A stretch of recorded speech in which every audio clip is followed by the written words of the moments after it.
We just spent 10 days in Mexico City, and this isn't my first time here. 3 years ago, I spent over 2 months here, but it's changed a little. So I want to go over the good, the bad, and everything you need to know before you visit. First off, let's start with the challenges. Then and now, I stayed in the popular and gentrified area of Condesa Roma. This is by far the favorite area for foreigners to stay, and locals may tell you that it's overrated and overpriced, but it is beautiful, safe, lively, and very, very walkable, which is why it is so popular. I wish I could tell you that we stayed somewhere else that's beautiful and less taken over, like Coyoacan, but it was my partner's first time here and I wanted something familiar for our short stay. Condesa Roma is expensive and finding an affordable place here is challenging. After a lot of searching, I found a relatively affordable Airbnb for 10 nights for $564. This is what 600 bucks can get you for 10 days.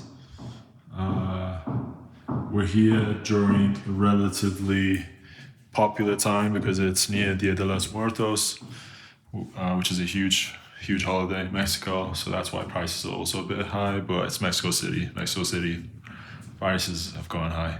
For the location, we got a great deal, but on arrival, we learned why it was more affordable, which was it was construction going on next door. So every day between like 10 a.m. and 5 p.m., there was a lot of noise, which wasn't ideal. But other than that, it was very comfortable and our host was very friendly and accommodating. She also has other locations. So if you want her WhatsApp and other tips from our stay, check out my guide linked in our description. Now let's talk food because that is the other major expense and also a pretty big feature of staying in Mexico City. On arrival, we were looking for something easy and I found a falafel place nearby. Falafel is typically affordable and it was really good. The portions were big, but I was really surprised to find that at the end, our bill for 2 entrees and 2 drinks was 44 USD. That's a lot for Mexico. It was shocking to me, but this is also not out of the ordinary for Condesa Roma, this particular area of Mexico City, which is also why there's growing kind of resentment a little bit towards foreigners coming and staying in this area from the locals. It's not something you necessarily see. People are very friendly, but I did encounter some graffiti asking gringos to not stay too long. On sharing this on my Instagram story, I had a local message me that's saying that,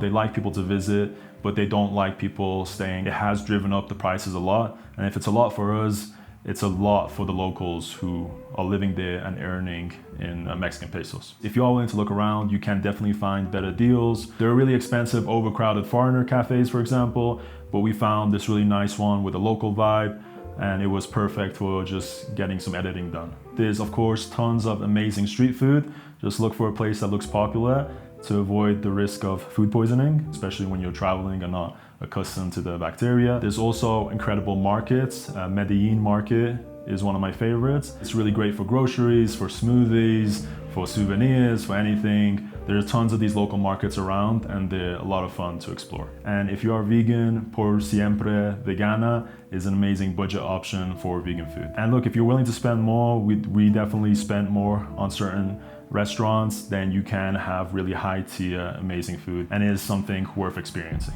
There are also food delivery apps. One we really liked is Didi. Surprisingly, we actually found a falafel place on Didi and it was like way cheaper getting it delivered than it was to stay at the restaurant, which was surprising for us, but there you go. Delivery can actually be an affordable alternative. For transportation, Didi is also a good alternative to Uber. It's relatively cheaper and it also allows for cash payment, which you might need if, for example, your phone gets stolen, which happened to me. The Dia de los Muertos parade is beautiful, but it's also an opportunity for pickpockets. I got my phone stolen, unfortunately. In general, I would say Mexico City is very safe. I didn't have any unsafe experiences overall this time or last time, but that particular event, I made a full video about it that you can check out. So that's just something to be aware of and careful of. But overall, Dia de los Muertos is an amazing time to be in Mexico City. It's the biggest holiday of the year. There's tons of festivities, people dressing up. It's beautiful, the parade is mind-blowing, and there's tons of memorials around commemorating people who have passed away, family members that have passed away, pets that have passed away. It's a really moving experience that a whole festival, a whole celebration is dedicated to people who have moved on. In general, Mexico City is a really culturally rich and beautiful city, and it holds a special place in my heart, which is also why I decided it would be a great place for me to pop the question to my now fiance. I did a surprise proposal during a photo shoot in the historical center, and needless to say, it's an epic place to get a photo shoot done. Shout out to our amazing photographer, Daniel Alvas. We even got to enjoy and have some food at the historical San Burns building after. which I highly recommend visiting. Because Mexico City is such an important and popular city within Latin America, there's also tons of events and concerts there, which was actually a motivator for us going during this time. Ludovico Einaudi, a composer behind the soundtrack for Interstellar and other incredible music, was performing, a favorite of my fiance.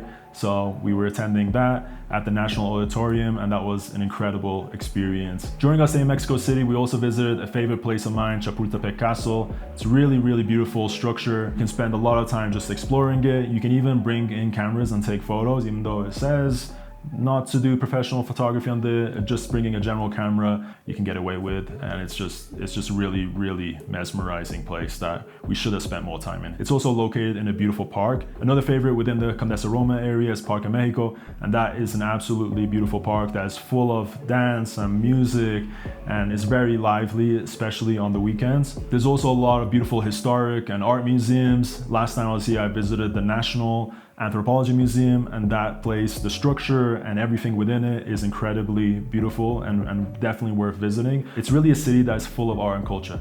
We were lucky enough to be invited to a flamenco event by a friend of mine who is actually from Cuba and visiting, and that was my first time seeing flamenco being performed, and that was a really beautiful experience. Also linked in our guide. There's so much to do in Mexico City and so many opportunities to connect with locals as well as other travelers. The Meetup app is also another great resource for finding events and activities. If you are planning to stay longer, then you may want to consider the impact of where you stay on where you stay. With that being said, Mexico City has a place in my heart. It's a place I want to return to again and again and experience more of, and it has that much to offer. Subscribe to support the channel, and I'll see you next time. Peace.